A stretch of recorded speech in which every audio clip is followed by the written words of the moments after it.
Muy buenas noches, estimados estudiantes. El tema a tratar el día de hoy es la conciliación y los bienes fundamentales del hombre.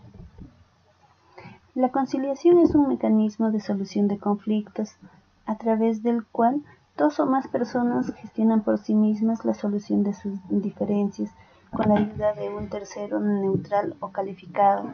A este nosotros le llamamos conciliador.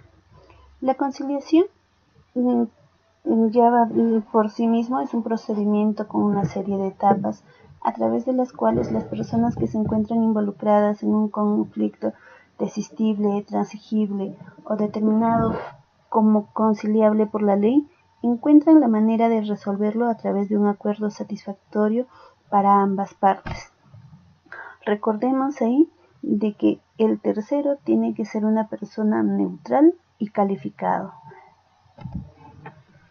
La ética fundamenta la conciliación en su intento de aplicar determinados principios éticos conducentes más que a un buen funcionamiento de la conciliación, a la meta sustantiva que ella se propone alcanzar, que es la construcción de una cultura de paz.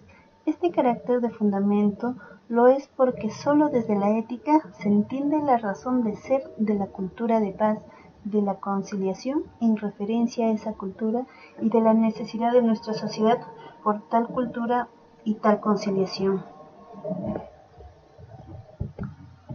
La ética autocompone la conciliación porque ella no solo aspira a fines éticos, sino que ella misma es una institución ética, es decir, su significado y forma de llevarse a cabo es a través de una práctica ética como lo es el sentido de equidad y la terapia del diálogo, en virtud de los cuales las partes componen sus ánimos o intentan conciliar. La conciliación no funcionaría ni sería claro su sentido si no se basara ni fomentara la voluntad al diálogo y la voluntad a encontrar un acuerdo entre las partes en disputa. Y ambas voluntad no son una creación espontánea de las partes, es el resultado de la influencia de la ética en ellas, así como el mecanismo que propicia invitando a conciliar. Asimismo, podemos decir que la ética regula la conciliación porque el perfil del conciliador es básicamente ético, es decir, en otras palabras, es un hacedor de paz. Además, la autonomía de la voluntad de aquel y de las partes tiene como límite regulador el marco de referencias descritos por la ética, como son las normas éticas, las buenas costumbres, los principios que regulan las distintas entidades y así como también las normas de convivencia dentro de una institución educativa o dentro de nuestros propios hogares, y específicamente porque el centro de la conciliación mide su eficiencia, entre otros criterios, por la transparencia ética de todos sus integrantes.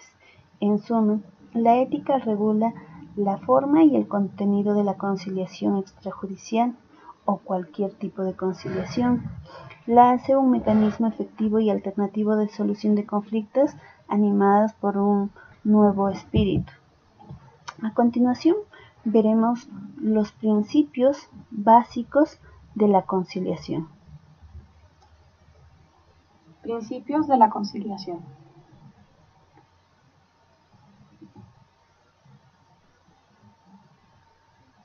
La conciliación, como mecanismo alternativo de solución de conflictos, se rige por los siguientes principios. Autonomía de la voluntad de las partes, informalidad, celeridad, idoneidad, confidencialidad. Imparcialidad y neutralidad, participación, no territorialidad, flexibilidad y buena fe. En cuanto a la autonomía de la voluntad de las partes, todas las decisiones que se toman dependen de estas mismas, quienes no necesitan acudir con un apoderado y son libres de aceptar o no las propuestas que se hagan en cuanto a las fórmulas de arreglo. El principio de informalidad permite que la conciliación sea un espacio de mínimos formalismos, lo cual promueve la confianza de las partes. No obstante, es necesario siempre verificar la legalidad del acuerdo. Por el principio de celeridad, Todas las actuaciones dentro del proceso de conciliación deben hacerse sin dilación. La idoneidad garantiza que los conciliadores estén capacitados en mecanismos alternativos de solución de conflictos. La confidencialidad es un principio esencial por el cual todas las fórmulas de arreglo y hechos que surjan en la audiencia deben mantenerse en reserva. Esta información no puede ser usada con posterioridad. Por el principio de imparcialidad y neutralidad, el conciliador debe dar un trato equitativo a las partes y mantener su neutralidad en todo momento. En cuanto a la participación, se espera un activo desempeño de las partes al contar con un espacio propicio para la solución de sus conflictos. El principio de competencia por factor de territorialidad no aplica en la conciliación. Para promover el éxito de la conciliación y según el principio de flexibilidad, el proceso debe adaptarse a las circunstancias de cada caso y necesidades de las partes. Finalmente, en aplicación del artículo 83 de la Constitución, se presume que todas las actuaciones de las partes y el conciliador se ciñen a la buena fe. Muy bien, como hemos podido ver, ahí estaban los 10 principios de la conciliación. Asimismo, es necesario mencionarles que la conciliación es la más grande herramienta creada por el ser humano, aunque es un gigante dormido en el Perú y creo también en Sudamérica, porque la sociedad todavía no descubre su enorme potencial inmediato para solucionar todo tipo de conflictos y sobre todo el inmediato restablecedor de paz y desarrollo, debido a que los actores del sistema de justicia, desde las altas esferas hasta el ciudadano que vive en extrema pobreza, concebidos, nacidos, crecidos o madurados dentro de una mentalidad eminentemente litigiosa, desconocen su auténtico potencial como una super herramienta inteligente generadora de paz y desarrollo, lo que ha generado en este caso, inteligente generadora de paz y desarrollo, lo que ha desencadenado en que sea utilizado en solo un 10% de su enorme potencial, desaprovechándose el 90% restante, en tanto que únicamente se le utiliza para eliminar los conflictos que se pretenden judicializar o los que ya están judicializados al establecerse únicamente como un medio para evitar los procesos judiciales y no como un medio para evitar la sentencia, dejando de lado un gran número de conflictos que no se judicializan, ya sea por desconocimiento de los medios para solucionarlos, falta de recursos económicos, porque se canalizan en la vía administrativa, porque están impedidos de alcanzar un acuerdo extrajudicial o por último permanecen ocultos y en cualquier momento estallan en la cara de los progenitores quienes desconocen su paternidad.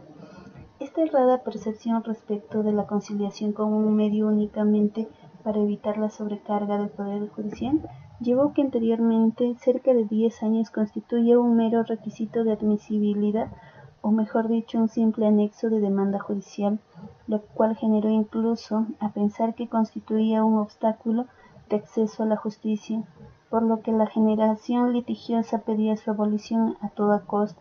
Incluso hoy se le concibe como un requisito de fondo de la demanda en razón que no intentarse una conciliación ante un centro de conciliación debidamente autorizado por el Ministerio de Justicia, la demanda es declarada improcedente por la falta de interés para obrar.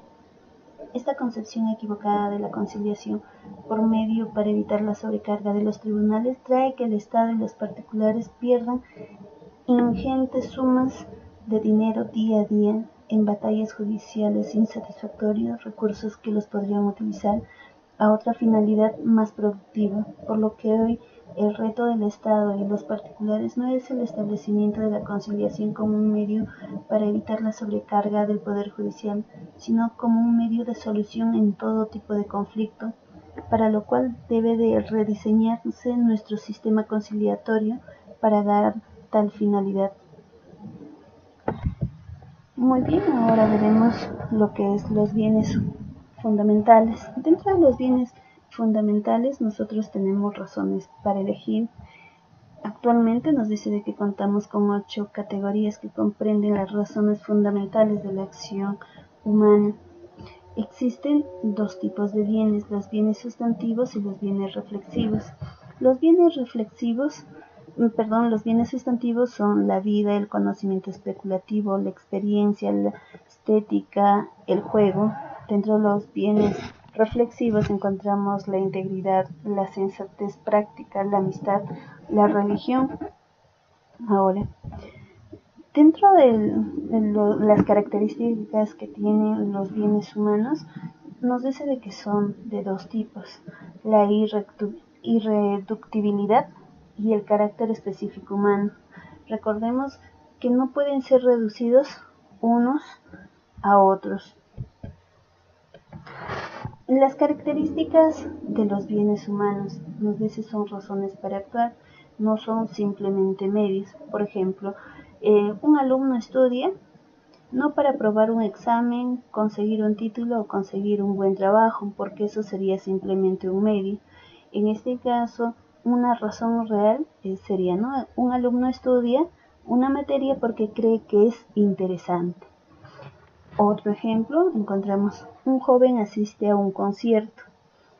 Si esto simplemente fuera un medio, nos dice de que serviría, ¿no? Para impresionar a una chica cultivada, mostrando su buen gusto. Pero si esto es una razón para actuar, él asiste al concierto porque le gusta la música. También ya mencionábamos anteriormente que estos bienes humanos son irreductibles, sin embargo los bienes fundamentales se relacionan entre sí. Por ejemplo, ¿no? Se relacionan con los valores entre las comunidades humanas y los individuos, con la elección consciente y en el actuar según los compromisos, con los sentimientos respecto a las elecciones libres relacionadas con uno mismo y con los demás. Si una persona no realiza uno de ellos, tampoco realiza el resto.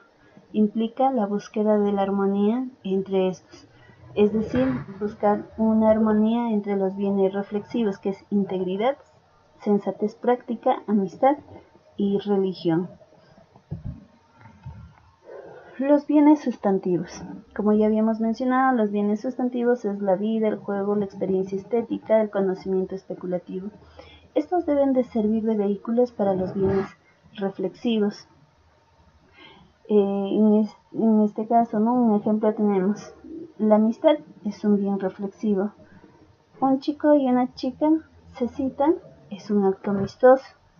Entonces, la cita debe de incluir actividad específica para que ésta sea un bien sustantivo.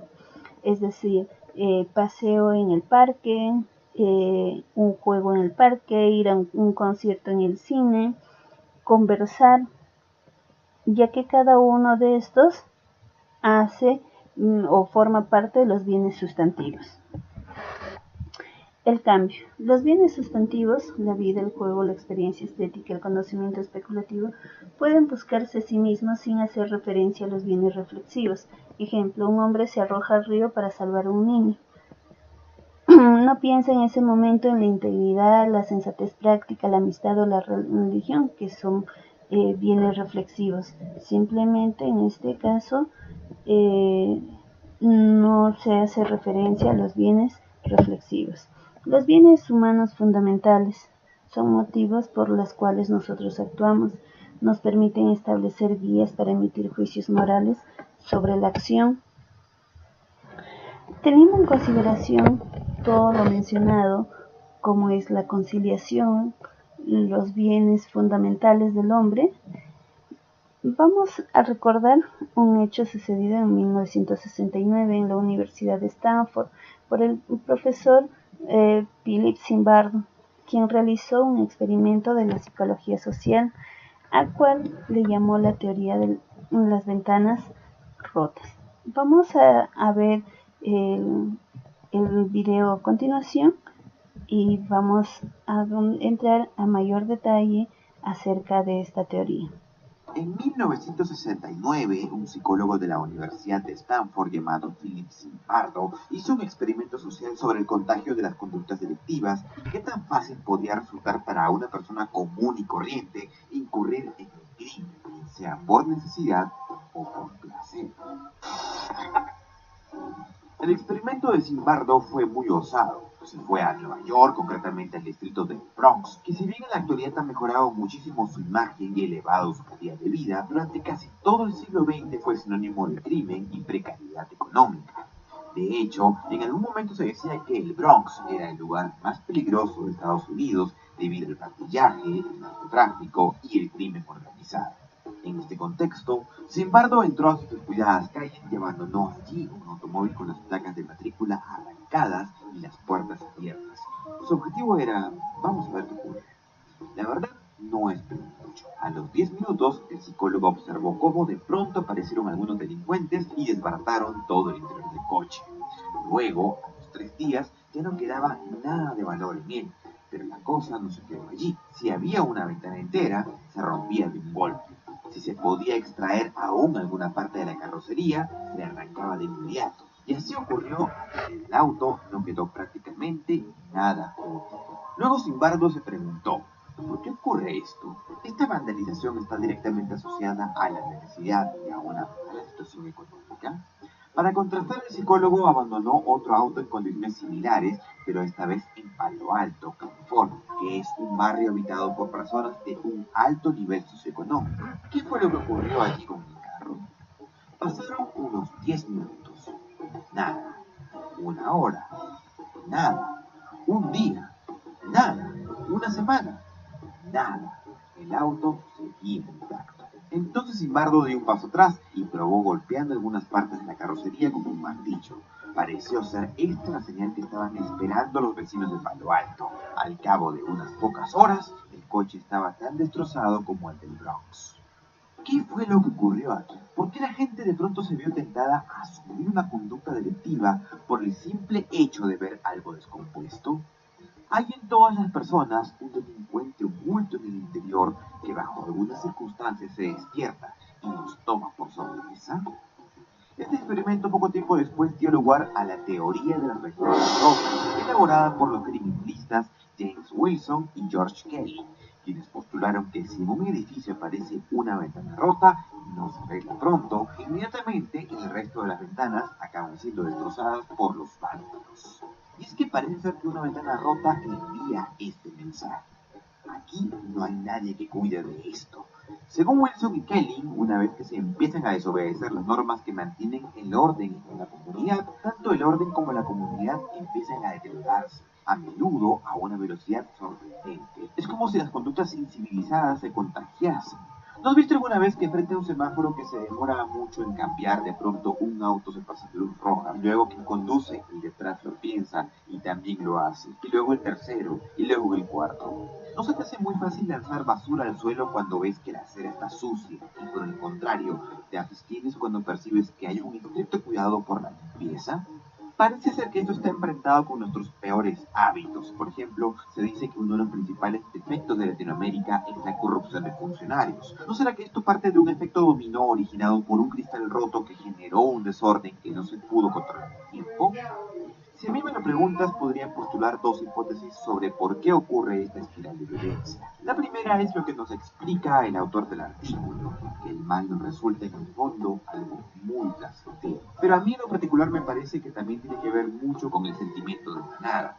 Me explico. Ocurre un contagio porque existe un agente transmisor, y a esa gente no lo percibimos como algo corrupto, sino como un ser valiente, osado y decidido.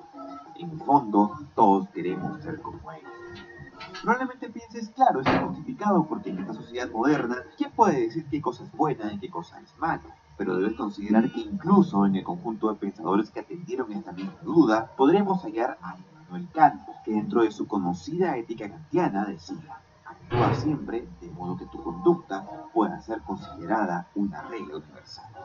Mucho tiempo atrás, Aristóteles había dicho: si no quieres ser mentiroso, no digas la primera mentira, porque la próxima vez te será más fácil. Y yo además agregaría, y peor aún, si no sabes a quién ni con qué magnitud animarás a secundar tus actos. Hay asuntos en la vida que no son negociables, como los valores, nuestros principios éticos y morales, características propias de cada uno de nosotros. Todos tenemos ventanas rotas en la vida, vivimos con ellas, en la casa, en la familia, en el trabajo, en la universidad, hasta en nosotros mismos. Lo primero que debemos de hacer es conciencia de ellas y querer repararlas, y de ahí lo interesante del asunto: se necesita constancia, perseverancia y voluntad para poder cambiar este esquema. En, en estos días he tenido la oportunidad de comprobar que querer no basta, también hay que ponerle muchas ganas, mucha fuerza, hay que proponernos objetivos, por más cortos que sean. Esto nos va a permitir lograr cambios en nosotros mismos. Y como decía Mahatma Gandhi, sé el cambio que quieres ver en el mundo.